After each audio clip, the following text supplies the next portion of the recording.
The Apple Watch SE3 relies on Bluetooth and Wi-Fi to connect to your iPhone. Connectivity issues often stem from software glitches, Bluetooth interference, or outdated software.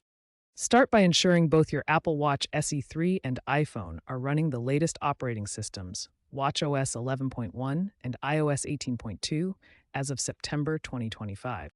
A simple restart of both devices can resolve many temporary glitches. Toggle Bluetooth off and on in your iPhone's control center. Make sure your devices are within a close range, within 1 meter, during pairing. Also, ensure that Wi-Fi is enabled on both devices, as it assists with faster data synchronization. If the issue persists, move to the next section for more advanced troubleshooting. If basic troubleshooting fails, start with a soft reset of your Apple Watch SE3. Hold the side button and digital crown simultaneously for about 10 seconds until the Apple logo appears. This clears temporary caches without losing your data.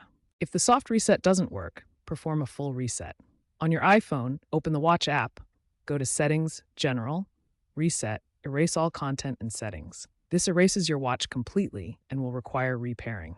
Before repairing, forget the watch in your iPhone's Bluetooth settings to clear old connections. Go to Settings, Bluetooth, find your Apple Watch, and tap Forget this device. Now repair your watch. Follow the on-screen prompts on both devices. When prompted, enter the 6-digit code that appears on your Apple Watch to complete the pairing.